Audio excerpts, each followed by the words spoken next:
안녕하세요. 명상하는 책선생입니다. 오늘은 샤오나 사피로의 뇌를 재설계하는 자기연민수행 마음챙김 책을 이야기하겠습니다. 이 책은 자기연민과 신경가소성을 기반으로 한 실천적인 마음챙김 안내서로서 호평을 받고 있는 책인데요.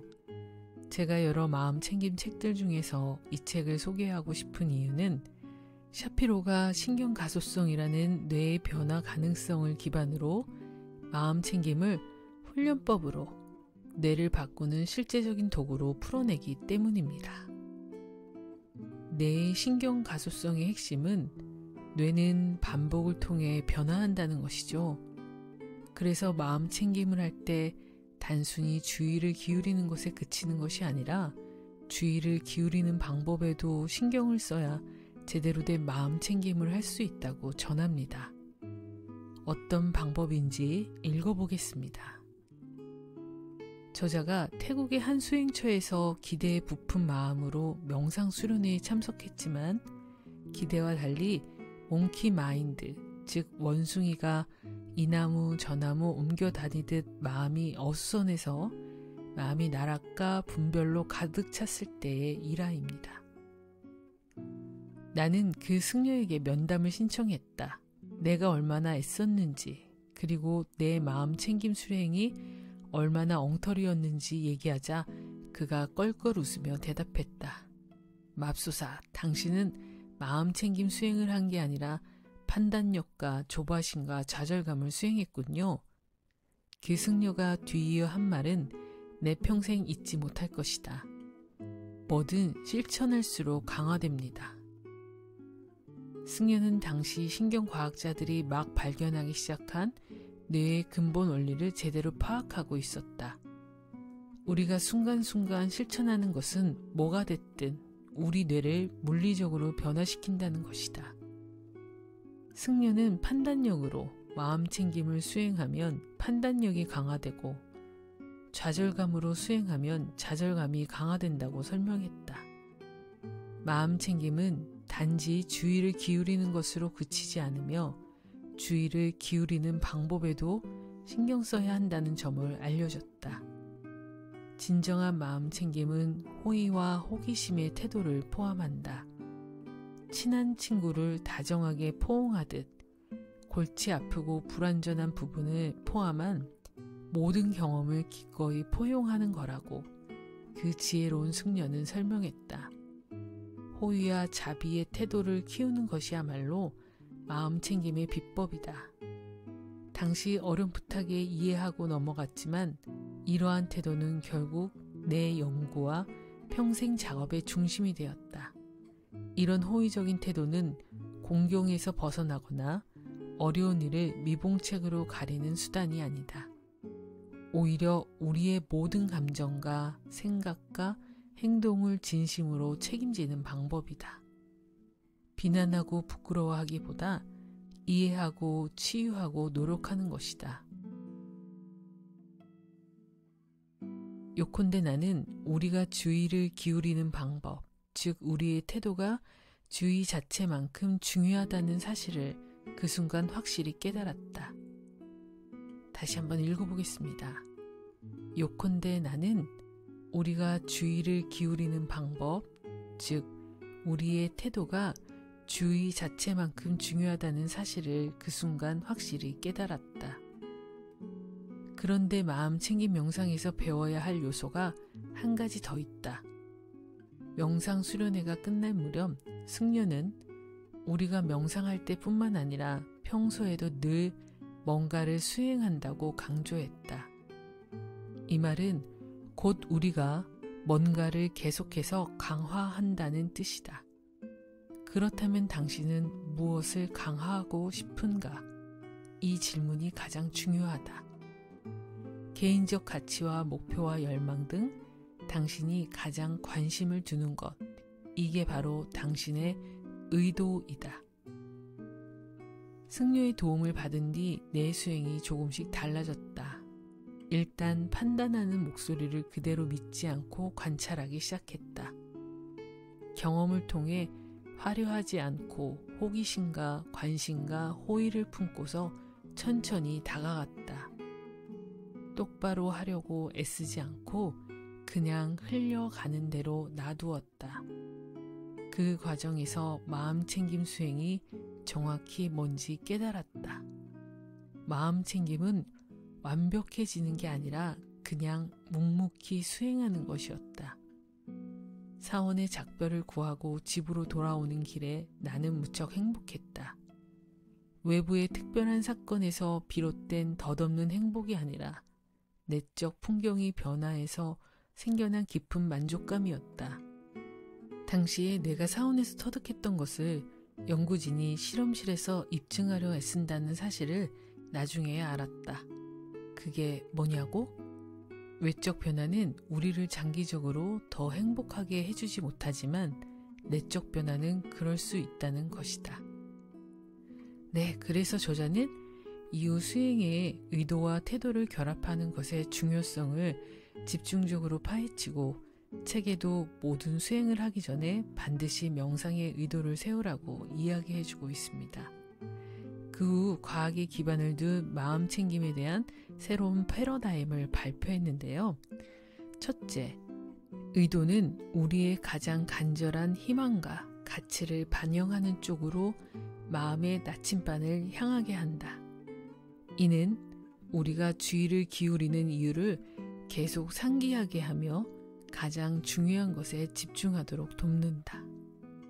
둘째, 주의는 우리 정신을 현재 순간에 머물도록 훈련시킨다. 셋째, 태도는 호의와 호기심의 태도로 우리가 주의를 기울이는 방법을 나타낸다. 뭐든 실천할수록 강화된다는 말이 조금은 무게감 있게 들립니다. 그동안 삶을 바라보는 태도가 호의적이고 긍정적이었다면 다행일 텐데 그와 반대로 삶을 부정적으로 바라봤다면 그것 또한 강화되었다는 말과 같으니까요. 하지만 저자는 이마저도 안심하라는 말을 해줍니다. 최근까지 여러 심리학자와 연구진은 우리의 행복 수준이 일생 동안 크게 바뀌지 않는다고 생각했다.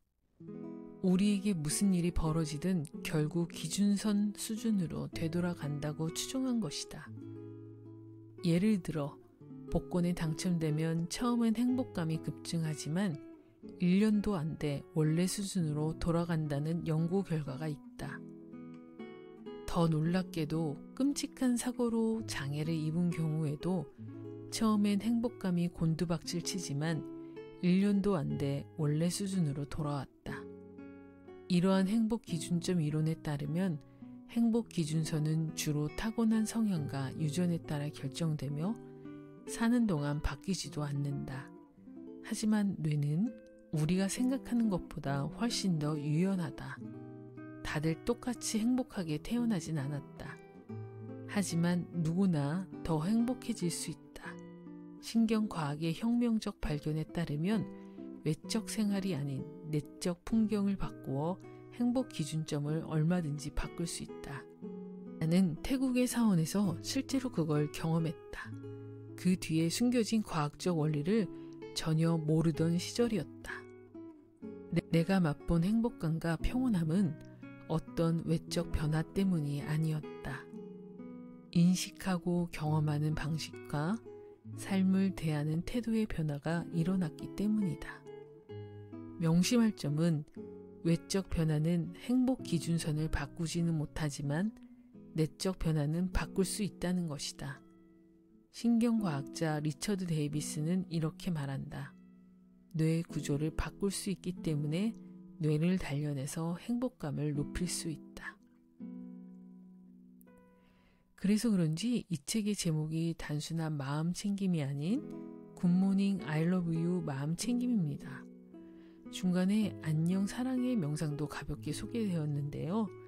타인이 아닌 스스로에게 안녕 사랑해 하는 명상법입니다. 곧 안녕 사랑의 명상도 소개해 드릴 예정인데요. 저자는 그래서 명상을 행복을 높이기 위한 뇌훈련법이라고도 강력하게 이야기하고 특히 자기 연민과 자비 수행에 대해 세계적으로 인정받은 전문가이기도 합니다. 우리나라에서는 자기 연민이라고 하면 스스로를 불쌍한 눈으로 바라보라고 하는 오해를 하는 경우가 많은데요. 저자는 자기 연민과 자비에 대한 개념을 이렇게 표현합니다. 자기 자비의 개념을 처음으로 규정하고 측정한 사람은 텍사스 대학교 오스틴 캠퍼스의 심리학 교수 크리스틴 네프이다. 그는 자기 자비란 우리가 공경에 처한 친구를 대하듯 우리 자신을 대하는 거라고 말한다. 우리는 자신의 고통에 호의와 애정을 품고 자신을 대하도록 배우고 자신을 비난하거나 거부하는 대신 한 팀으로 똘똘 뭉칠 수 있게 된다. 우리가 설사 뭘 잘못하고 있을 때에도 자신을 친절하게 대할 수 있다. 공경을 모면하려는 게 아니라 우리가 상처를 받고 있기 때문이다. 자기 자비는 아주 파격적인 접근을 제안한다. 당신은 완벽하지 않아도 사랑과 호의를 받을 자격이 충분히 있다. 어떻게 해야 당신 자신을 더 친절하게 대할 수 있는지 궁금한가? 다행히 당신은 이미 첫 단계를 배웠다. 바로 마음 챙김이다. 자기 자비는 마음 챙김에서 온다.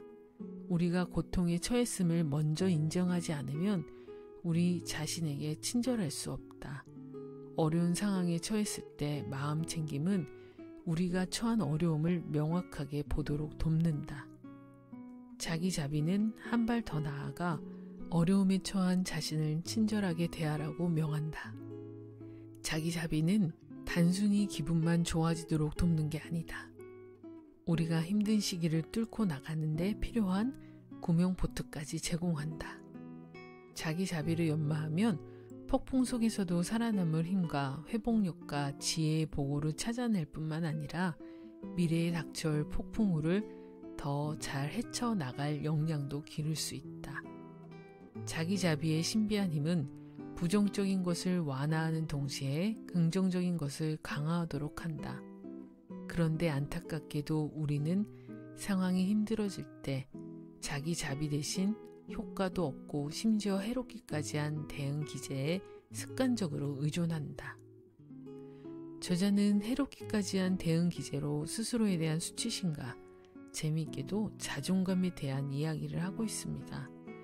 수십 년 동안 자기 개발 분야에서는 자존감 강화를 위한 훈계와 구호로 넘쳐났지만 자존감은 자기 가치를 입증하는데 어떤 성과가 있어야 하지만 자기 자비는 어떠한 상황에서도 자신의 가치를 인정하라는 것이라고 이야기합니다.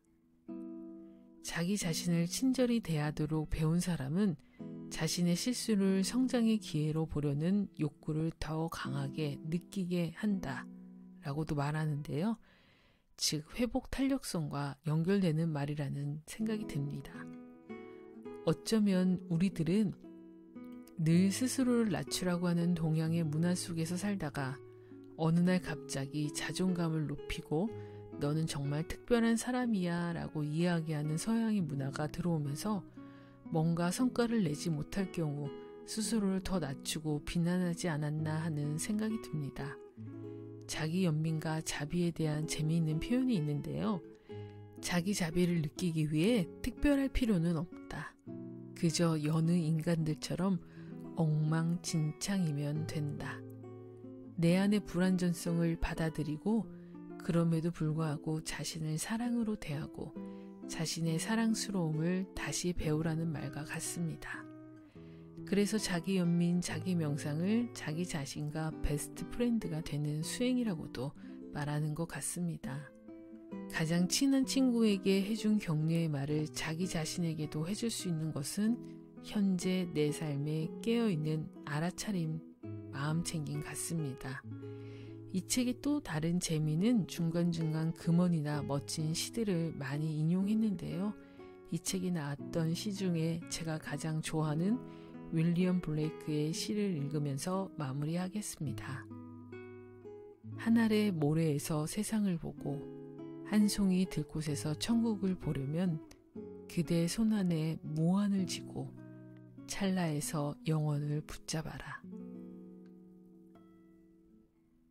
감사합니다. 명상하는 책선생이었습니다. 다음 영상에서는 이 책에서 소개한 안녕 사랑의 명상을 함께 해볼 예정입니다.